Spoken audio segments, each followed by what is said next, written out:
I think the most challenging thing when I was about 11 and 12, my father raped me and then sold me um, to people.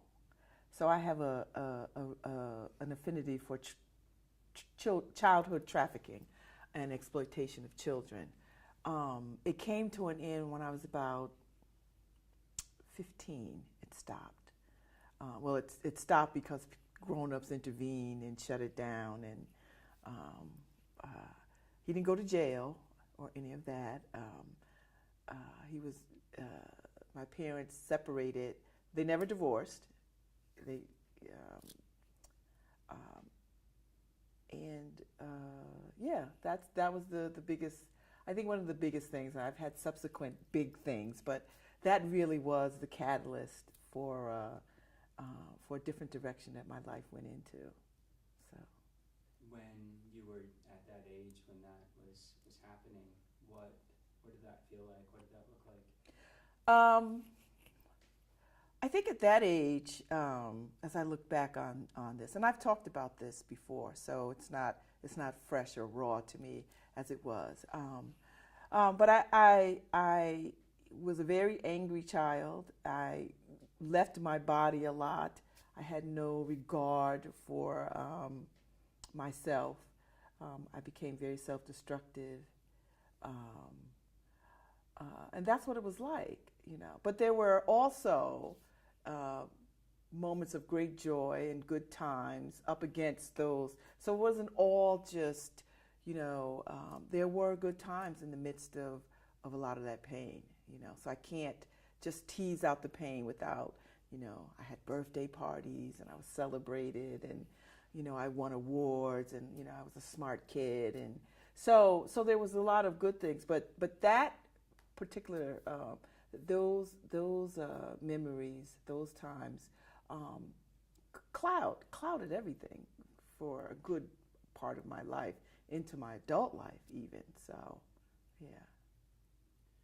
Were you in school during Yes. those years? Yes, I was. The abuse started, I think, when I was in the seventh grade, and it continued until I was a freshman in high school, so the ninth grade. How did that impact your education, if at all? I was a good student, so it didn't like I was a high achieving student. You'll find that people who've come through some abuse, they become obsessive about some part of something, and I think achieving was my ticket and my way out of whatever was happening. So that's what I did. I just academically excelled as an angry kid. So yeah. Did you have behavior issues in school? Were Well, you disciplined? not really. I mean, I was a talk back, mouthy kind of kid, right? Um, but I wasn't a problem. I wasn't like I see kids now. When I look at kids now in schools, and I see them, I often think, I wonder if something's going on somewhere that is causing them to behave. Because I don't think people are innately just bad.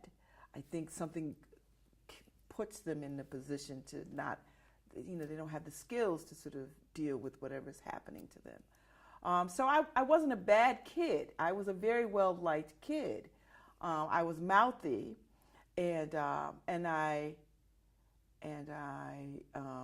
would fight, but I wouldn't start a fight. If you came looking for a fight, I'd give you a fight. Mm. But I wouldn't start a fight, but I could end a fight. That kind of thing. What was your relationship like with your parents? Um, Before the abuse, I thought we had a pretty good family dynamic. A mother, a father. Um, I mean, we had happy Christmases, and we always had food and shelter, and things that most people have. I think after the abuse, though, it became stressful. I think my mother did not have the tools to handle what was happening, and my father was abusive to her, right? So he beat her. And my mother was of the generation that, you took those, whoever you married, whatever vows you took, till death do you part. Like there was no getting divorced because then it would look like a failure, right? And my grandparents, my maternal grandparents, was of that mindset too. So my mother didn't have, like everybody was saying, stay with him. You don't want to be a single woman out here raising 4 children. So it's better for you to stay in this marriage and just deal with it. And so she didn't have the tools to get out of that situation. There was no, in those days, there was no support groups. There was no, therapist or any of that. I mean, I guess there were, but it didn't exist in the communities where we were. It just didn't exist. So she and I, we had a very stressful relationship for the better part of my life, and we made peace with each other, which I'm so happy, well before she passed. We made some really good peace with each other, and I finally at that moment realized that she just did the best that she could with what she had. She didn't have the ability, and it's easy to sort of look back because I'm well educated and well traveled and well read, and my mother was not. And so I would have made different choices, but that's because experiences and education and allows for that. She didn't have that, so she only had the tools that were in front of her at that time, which was very, not so many. So, what was your relationship like with your father? It was always an unhealthy relationship. It was just he just crossed lines and boundaries on so many levels.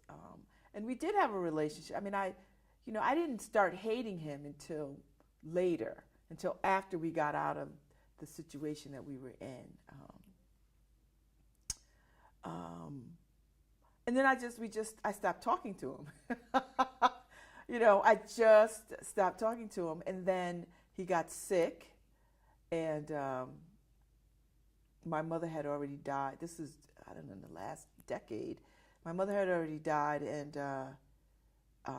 he needed somebody to oversee his finances and things. And so someone knew that he was my father, and they contacted me. So I made arrangements to put him in assisted living. I took care of his affairs and got an executor for his estate. I didn't want it to be me. I mean, a conservator, rather. I didn't want it to be me. And I didn't want any reports. I just wanted to do the right thing by him. And that was it. Like, I didn't want his money. I didn't want anything. I just, you know what? If he's sick, this is, let him be here. They'll take care of him. And they did. And that was it. That was the end all and be all to it. And when he died, I didn't go to the funeral. My brothers went to the funeral and other relatives went to the funeral, but I didn't. And I didn't have the need to go. Like, I had no last minute burning desire to make peace with him. I had already made peace with myself about what had happened. So I didn't need permission, or I didn't need some forgiveness from him. Do you know what I mean? Like, I didn't need to forgive him for anything. I just needed to forgive myself. And so when he died, I was just like, okay. I signed the docs and let them do what they do, and he got buried well, and that was it. So. What's your relationship like with your siblings? Did they experience similar? No, well, not sexual abuse, but my father used to make my brothers fight each other. Just the most, like fight until he say stop. And they didn't like doing that, right? Because they were very close. We're all very close, my siblings and I. I have one sister, 2 brothers. And we talk just about every day, We talk to each other every day. We're very close. We're each other's friends, and we're in each other's lives. But they did not experience what I experienced. But abuse is such that it trickles down.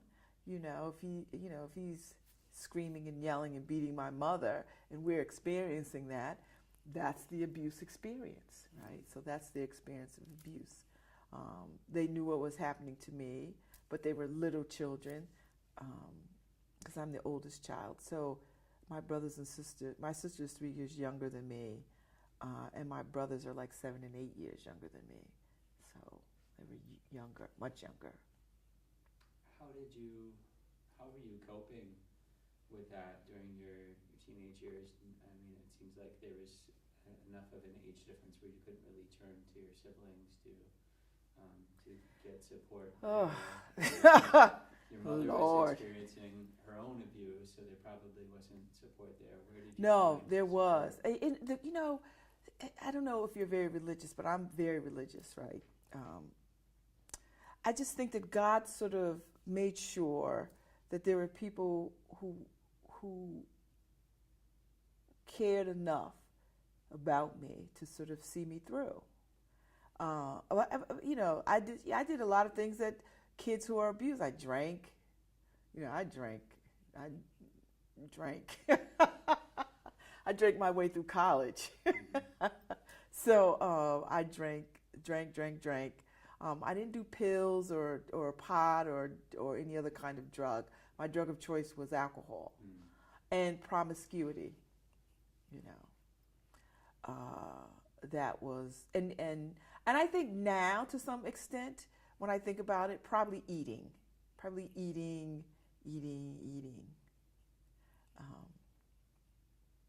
And so that's what I did until I stumbled into a way to sort of address all of this, to look at this, like a lot of folks who have some abuse, I tried to kill myself a couple of times, right? Unsuccessfully. And it wasn't until I started volunteering at Rape Crisis Center. There used to be a Rape Crisis Center at the old Y. Now they've morphed into Connecticut Sexual Assault Crisis Centers. And so I started volunteering there, and then I worked there as the assistant director. And that's how I learned to work out understanding sexual assault and sexual abuse. Running the hotlines, staffing up the hotlines.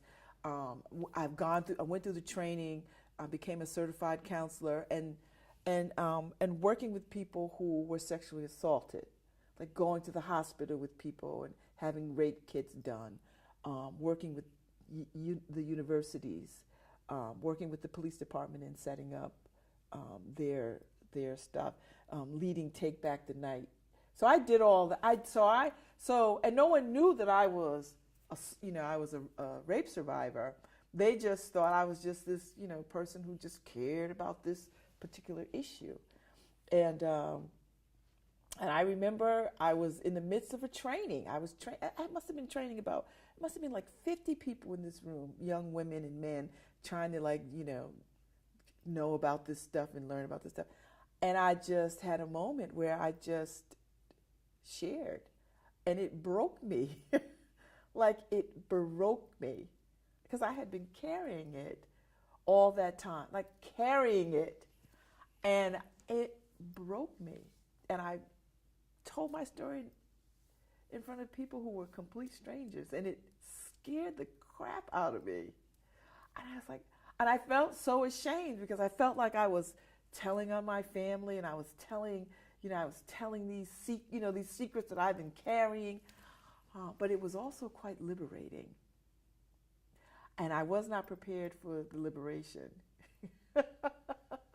So I was liberated. So I was like, there's something to sharing your story with people and having people hear your story. And that's what it was. It was that moment. That was a defining moment where I no longer had to carry that story and that shame and protecting everybody except myself in that moment. And it was quite liberating, you know. And then you know, of course, you might know this. Once you open the door to some positivity, then everything flows, right? So then I started finding all these vehicles and avenues in which I could get healing. You know, I found a therapist. I found the Courage to Heal book. You know, I found Oprah, you know. It was just all these things that started to just show up in my life to get me to the next step. You know, just, you know, the next step. And that's really what it was. And then I got married. I stopped drinking for about 10 years, or the length of my marriage, so that I could sort out what I was doing. Like, why was I drinking? You know, I went to one AA meeting, and I realized in that moment, I said, you know, I don't think AA is for me, but I appreciated the principles of it. You know, because I didn't wake up thinking, oh my God, I need a drink. You know, or I didn't go to bed thinking, I just need to have one more drink. I would just drink because I like that even feel of nothing could touch me. And so I don't know if you know, but you know, a couple of drinks will get you there, but then if you want to stay there, you got to drink some more. But you never really stay there. You just get drunk. And so I said, you know what, this can't be how I want to be. So I stopped drinking. I drink now from a different place. I'm not drinking from a place of running or hiding or numbing. I drink now because I really enjoy a good glass of wine, a good wine. You know, a good wine. You know, so I'm not just drinking Mad Dog 2020 or Kanai or malt liquor or whatever, you know, whatever the drug of choice was at that time. So, yeah.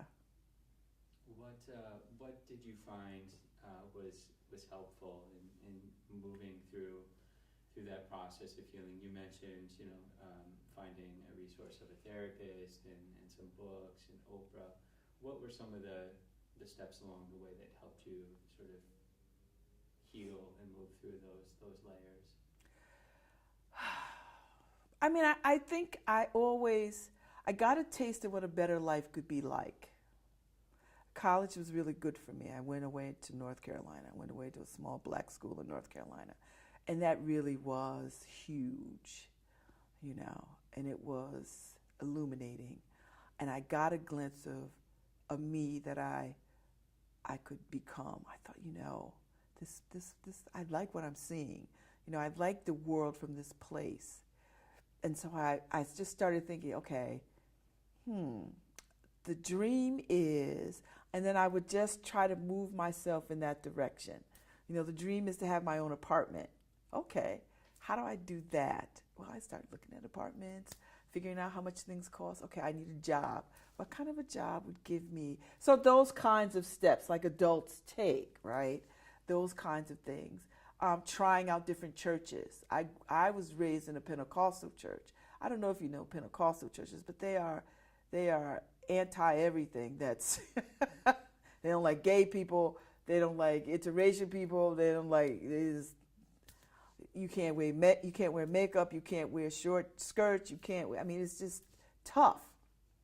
But that was my upbringing, and I loved church. So I tried on different churches until I found one that had language that I liked, and their actions fit their language, you know. And it took a long while to find that. And I think, you know, when I was married, my husband and I, we started adopting children. We adopted 4 children. And when the first one arrived, the pressure for me, it was my own pressure because he was Muslim. So he was like, if you want to find a church, fine. You're welcome to come to the mosque. And I was like, I'll come to the mosque, but I'm Christian in my core. And so I started looking for a church, and I found a church home. I go to Church of the Redeemer on the corner of Whitney and Cold Spring, which is, it's a UCC church. And, they're the most liberal church on the planet, second to the Unitarians. And they were just so kind and gracious. And those people really, not only did they talk the talk, they walked it. Do you know what I mean? Like, they walked, when they say everybody is their brother and sister, they mean it, and they were welcoming and inviting. And so I felt at home there. And it got me not to think some kind of way about white people, too, because it's a very white church. But it got me to sort of like, you know what, there are some white folks out there who are not of the mindset that I knew of, that these were white folks who, come from an abolitionist upbringing, background, history, and that social justice meant something to them. And so that moved me to want to be among them, and to raise my children in that church. So, yeah. It sounds like faith has played an instrumental role in your process of healing. What are some of the benefits of inviting faith to play a role in your life? Well,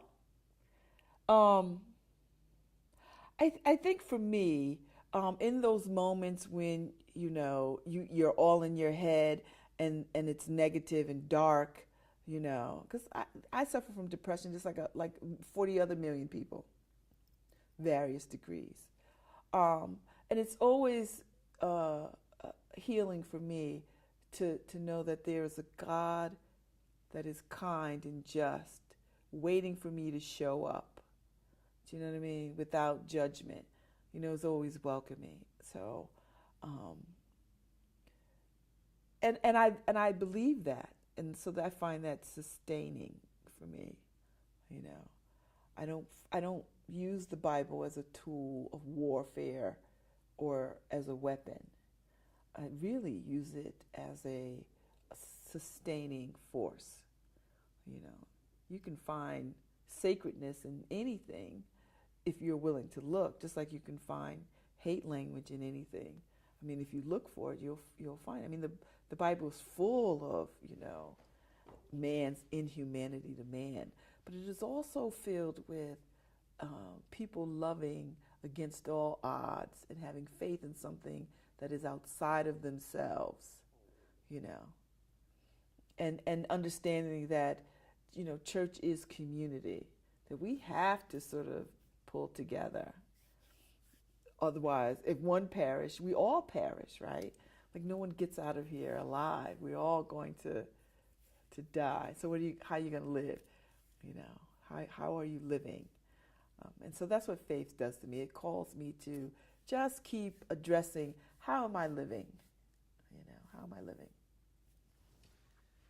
You mentioned that you adopted children with Yes. with your ex-husband. What was your thinking process, your motivating process in adopting as opposed to?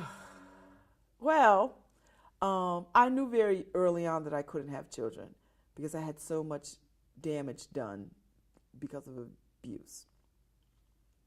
And when I got married, my then husband, I was his second wife, so they had a first wife and had a child.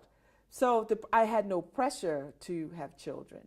I actually didn't really want children. I thought I was in my mid-30s when I got married. So I was like, you know what? I'm a great aunt.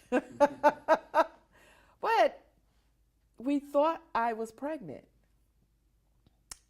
And we were profoundly sad, both of us, when I wasn't.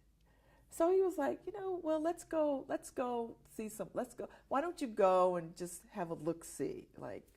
So I talked to my gynecologist. They sent me to a specialist. We had a look-see. We jumped all through the infertility hoops, and nothing worked.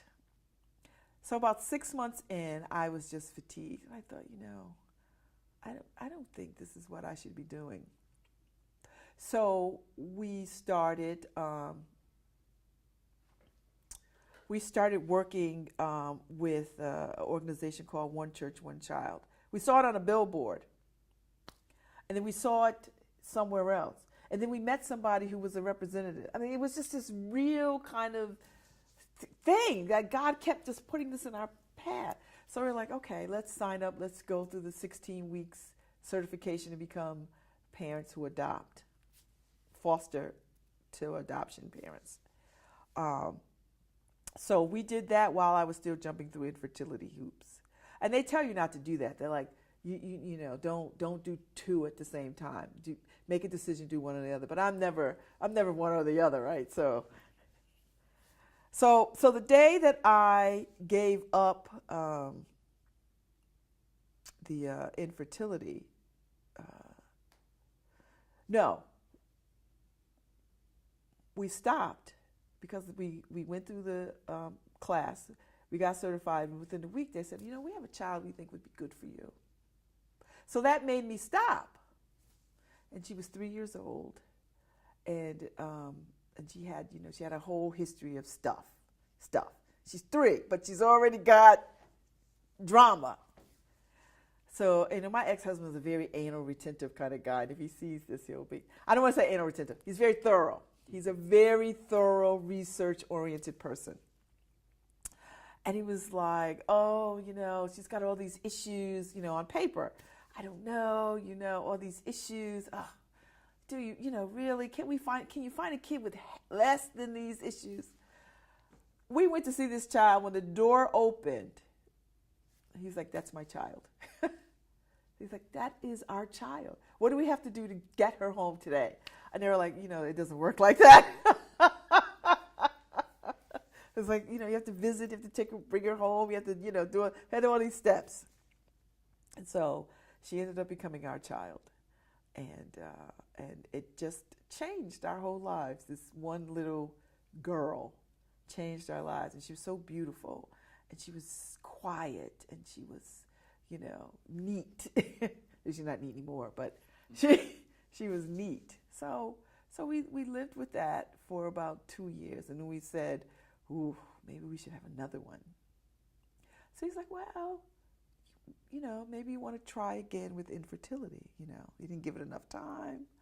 So I was like, okay. So we went back to the specialist and he was like, well, you know, let's try some heavier tactics. I lasted maybe 45 days and I thought, oh, I can't do this. So I packed up my little expensive drugs because we had really great insurance. And I delivered them to the doctor. I said, listen, I know there's some woman in here who could use these. Could you just, I'm not coming back. Could you just take these and just give them to some woman? There's enough drugs here to fertilize somebody. I got home that day. I got a call saying, we have a newborn baby and we need a decision right now or within 24 hours if you want this baby. Now, this baby has some drugs in her system, but she was left in the hospital. The foster people will take her for a week, but after that, we're going to have to do something with this baby. I called my husband at work. I said, you know, they have a baby. He was like, a baby?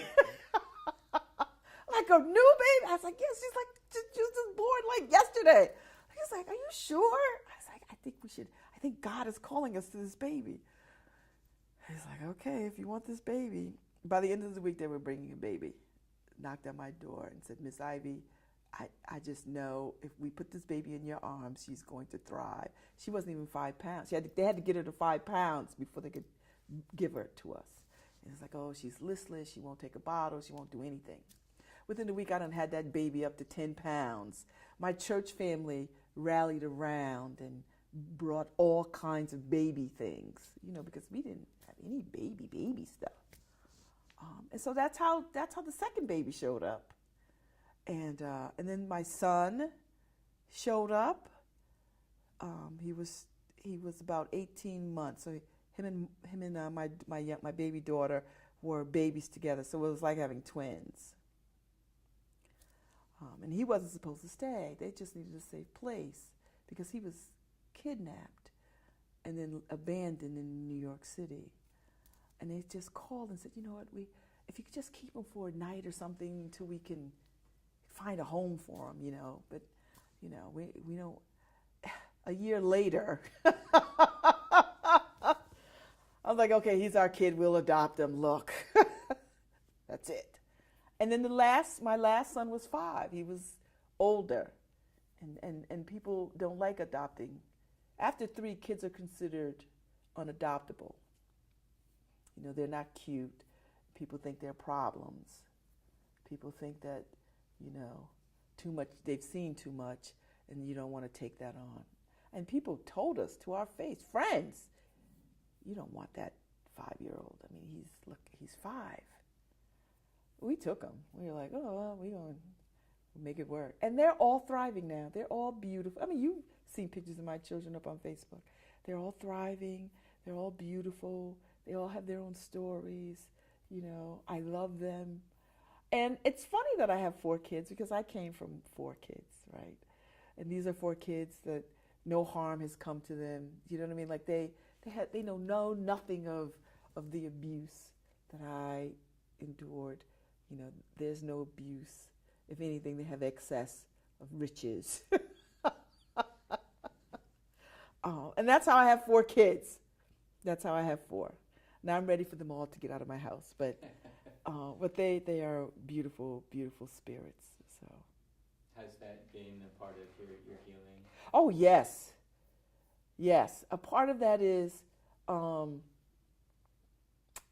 protecting them in a way that my mother could not protect me.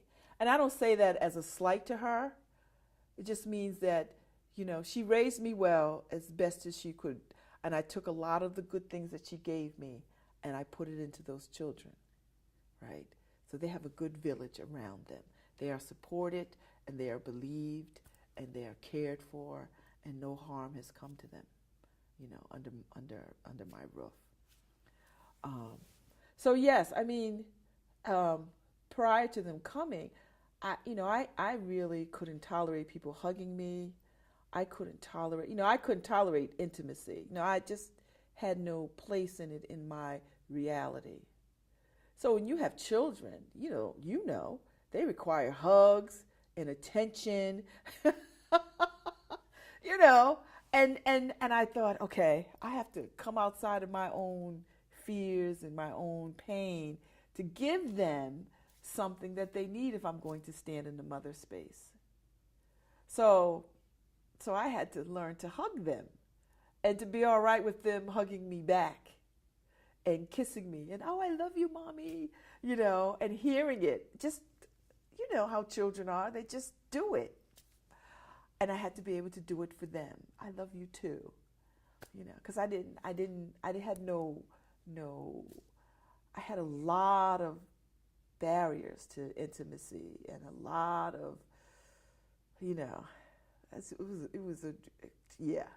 I don't know how I got married, but I had a very caring and kind husband. You know, he was very sort of, you know, he had a lot of patience, you know, and he could see me working through, you know, and he would meet me more than halfway on a lot of the intimacy issues. You know, he really could. And so the children just really came up and gave me that extra what I needed, you know. So now I hug people without fear, without like it doesn't gross me out. I don't feel like I want to throw up, you know. I don't. I actually like hugging people now. So they've given me that gift, you know, and I'm always still hugging them. So. You mentioned that your husband, your ex-husband, and you are no longer together. Was he aware of the abuse that you had experienced? Yes. Okay. Yes. What yes. do you think ultimately led to the unraveling of that relationship, if you don't mind sharing? Oh my God. I committed a white collar crime. I misappropriated federal funds for a nonprofit that I was running. And it was a federal charge, and I pled guilty. And you know, because I was a public figure at the time, I wasn't a public figure when I embezzled money.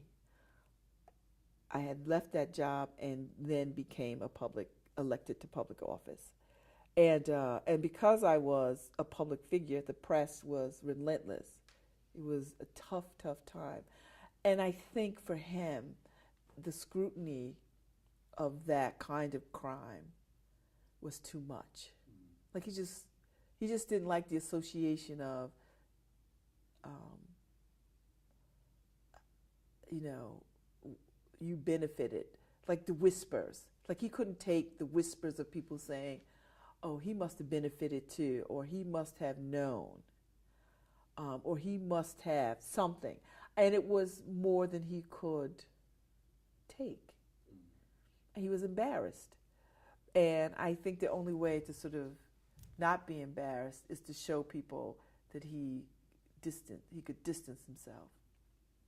Now we're friends now, because we raised children together, and in hindsight, I, I understand it. You know, I understand it. I don't think I would have done that, but I understand it. I understand it, and so I think that's what it was. It was just too much, and I don't think he could sit and for the end of the for the light at the end of the tunnel. Do you know what I mean? Like trouble doesn't last always. It's just it's periodic. It has a short life. It may seem like it goes on forever, but it doesn't. So, but he didn't have the stamina to sort of wait that out. To see what would come of this. So To weather the storm. yeah, he couldn't. He really couldn't.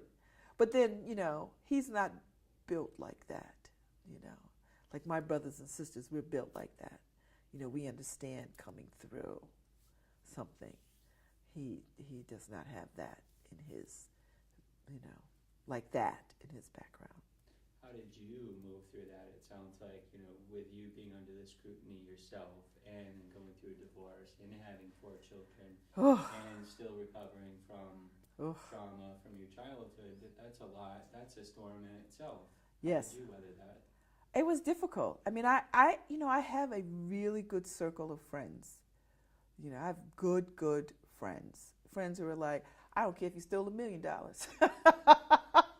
I don't care if it was $1,000,000. I don't care if it was $5. I'm your friend, and I'm here.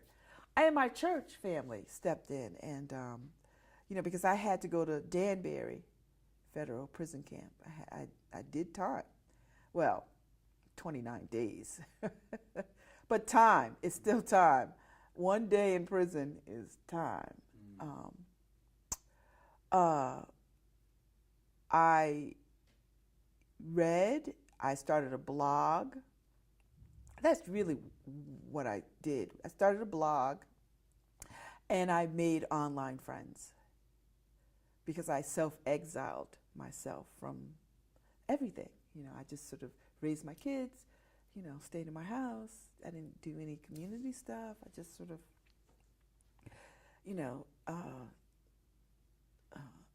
started a blog and an online community that was quite helpful to me.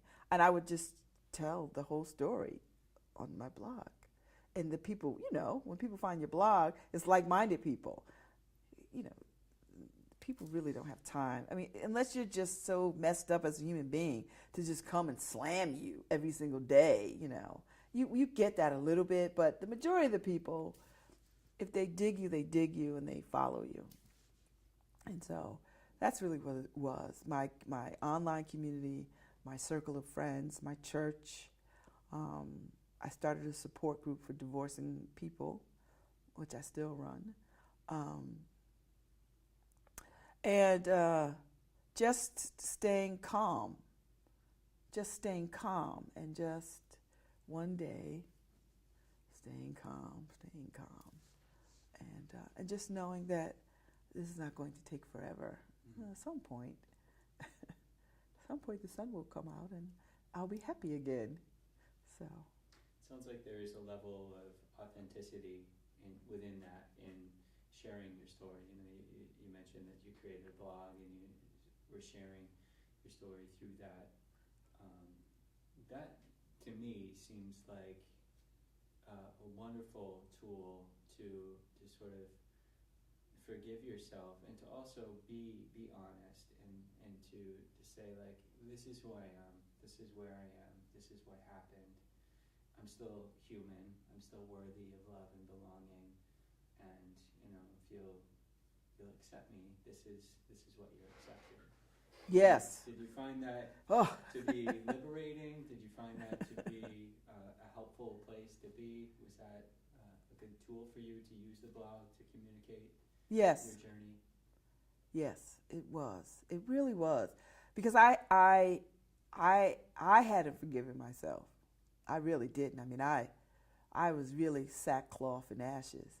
Like, no one could have dragged me through the mud better than myself. How could I have committed this crime? I've enjoyed such a good reputation. I've done a lot of cool stuff. I mean, I stood in the Oval Office with the president, Bill Clinton, talking about stuff that, early childhood education stuff. So it was I just could not suffer enough. I just couldn't. I just wanted to beat everybody to the punch and it's making me suffer. And finally, my minister said to me, she was like, God has already forgiven you. He's just waiting for you to forgive you.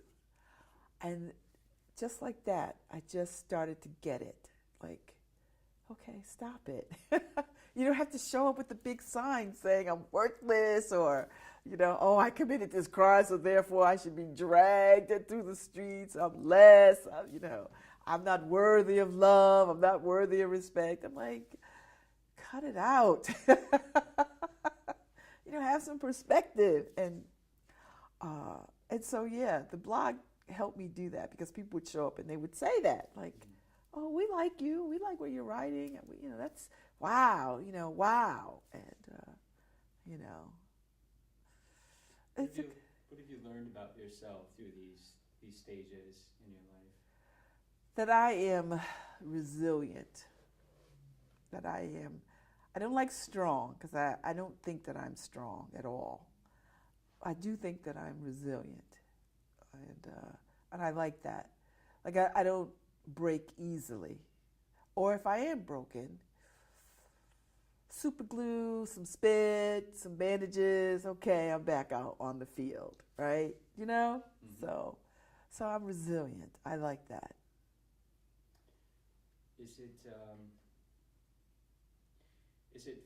Would it be fair to say that some of these storms that you've weathered in your life have maybe opened you up or set you on a path that you may not have deliberately set out on otherwise? Yes. Oh, yes. Yes. I would say so, because I didn't think of, I never gave much credence to self-help kinds of things, I sort of, excuse me. I never thought of the power of your thoughts could change your life. I never was, am I crying? Am I crying? I never thought about that. And there's so many people who live these lives of quiet desperation. And I had no idea me sharing my story was like permission for other people to share their stories. Just like you do, right? You share your story and you find that people will, like, because you said this thing, Corey, I'm able to sort of face whatever, right? Because everybody wants to be heard. I heard Oprah say that everybody wants to be heard, but everybody doesn't make opportunities or create circles for themselves to be heard, right? They still, like I said to my daughter, she was working so hard to curry favor with these girls who didn't like her. And the more they didn't like her, the harder she wanted to work to get their approval. And I was like, Margot, go find girls that or friends who dig you. Not you have to constantly spend your time trying to prove to them that you're worthy of their time and friendship. And I think grown-ups do it all the time. I think we curry favor where we are not wanted all the time, instead of creating communities of giving ourselves what we need. And I think that's what you do. I think that's what I have done, created communities that, and I think it's selfish. I don't care. It serves me to be around people who like me, right? Like who get you and who want to spend time with you, and who is not putting you down, who are not like, what is this term these kids use? Frenemies, they're your friends, but they're your enemies too. Like, what is that? Like, I don't need that in my life. I need straight friends. I need friends who are clear cut, ride or die friends. I don't need friends where I have to second guess that they'll say things about me in the company of others. Do you know? So. Authentic, unconditional. Yes. Yeah. And that's how I roll now. Like, I only walk in truth now. Like, I only walk in truth. Like, I can't lie to you. I'm not going to lie to you. Because lies take too much energy to keep up with. And I only surround myself with people who dig me and who I dig, It's important. Yeah, it is. Life is too short to be trying to curry favor with people who don't dig you, convincing people to love you, So there is no convincing in love. No. So. No, I think it's something that we're all worthy of. There is no selling of it. There's no, I will give you this, you will give me this in return. Right. It just is. Yes. It is. Yes, and it's a tough thing because it takes a while to get that, right? Because everybody wants reciprocity, or they think they want reciprocity, But really what you want is unconditional love and respect. Absolutely. You mentioned some important things. You mentioned, sharing our stories, and that was sort of what freed you and allowed you to realize that other people need to hear someone else's story in order for them to have the courage to share their own, which is huge. I think sometimes you have to see yourself in another person's shoes. You have to see that reflection of yourself to really be able to look at yourself in a way that you can address that, whatever is going on, whatever internal traumas that you've uncovered or suffered from, but to really look at yourself and to say, like, how am I going to move forward with this, with who I am and how I'm going to share it. And so sharing our stories, I think, takes great courage and is that door that allows us to sort of let ourselves out of the cage of shame and fear. Yes, indeed. What advice would you offer to someone else who can relate to some of these experiences and challenges that you have shared with me today? Get help. Really. I mean, this day and age, you can get help just about anywhere. If you don't want to walk into a doctor's office, find an online community, because there's some good ones out there. Not the charlatans and the snake oil peddlers, but people who genuinely just, want to share.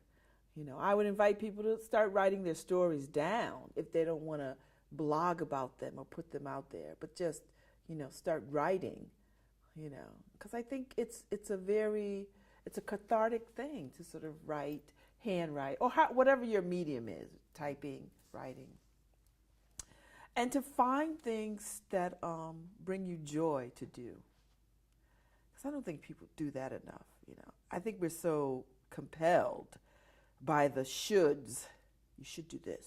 You should do that. That maybe you drop the shoulds and just, pick up some crayons or whatever it is you think you find interested. You hear people say, I always wanted to learn, salsa. Well, they have salsa classes. I want to cook. Well, there's cooking classes. Oh, I want to, you know. And I don't mean to demean or minimize abuse or any of that, but you have to start somewhere with self-care. You have to start somewhere. Otherwise, you will stay in that abyss. And it is an abyss, you know. And it's easy to stay, it's easy to listen to the negative thoughts in your head that say, you're worthless, you're fat, you know, you're whatever, you know, and be stuck there because you start to believe it. Because it's easy to believe the bad stuff about us, right? Nobody ever believes, you know, if you say, I'm amazing, people run the risk of thinking they're being cocky or, you know, narcissistic. You're not, you know, you're not. You just stand in that real truth. Or what I like to say, the bigger story, not the lesser story. The lesser story is the story that we want to tell people. You know, I'm this, I'm that, I'm not this, I'm not that, you know. That's the lesser story. But the bigger story is that you're amazing and sparkly and brilliant and loved and have value and worthy. You mentioned taking time to do things that you enjoy, the things that bring you joy. What are some of the things that bring you joy? I take tango lessons. I dance the Argentine tango. I'm not very good. I like that. I write. I'm a poet. I am a poet by choice and by nature. So I'm a poet. I love music. I love live music like bands and stuff like that. And I love good food. I'm a foodie. I'm a real foodie. So yeah, it's those small pleasures that I really like. And I like talking to people, as you can tell. I really do. I like intimate one-on-one conversations because I don't think, even with social media, as much as I love social media, it's not an intimate vehicle, you know. But I love it, and it has its place, and it's a tool. But there's something to be said with sitting with people over a meal and really sort of being connected. You know, that never gets old for me. I like that. How important do you think it is to have some sort of creative outlet to express yourself and to maybe connect with other people? I think it's important. I think we're all artists. I think everybody's an artist. We're all writers and poets and dancers. We all are. I don't know who started, you know, telling people that they weren't these things. And why don't people feel comfortable saying, I'm a dancer? Now, you might not be a Juilliard trained dancer, but you could put some music on and rock out. Makes you a dancer. Or you could buy some paint and paintbrushes and paint anything. That makes you an artist. And you can string words. That makes you a writer, a poet, right? So who's telling us that we are not these things? You know, people are quick to say, well, I'm a lawyer, I'm a banker, I'm a doctor, I'm an Indian chief. No, you can also, and so I am this too, right? And, just keep adding, you know. Those two words, I am, become very powerful when followed by whatever the words are that follow those two. I am, whatever. I think that we have to be very aware and conscious of what the words are, what the labels are that follow those two words, because they can really confine us. Yes.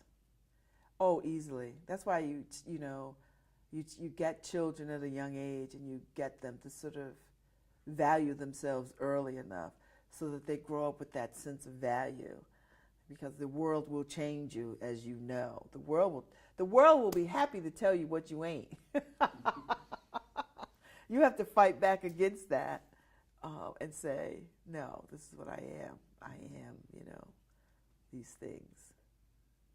Do you have a favorite quote or a mantra or something that resonates with you that you'd like to share? I do. My attorney, on the day that I was sentenced in Bridgeport. I was standing in Bridgeport. I was in the Bridgeport Superior Court, and he said to me, he's like, you know what? You are not your worst moments. And I always say to people, we are not our worst moments. We are not. We are not our worst moments. That's it. Yeah.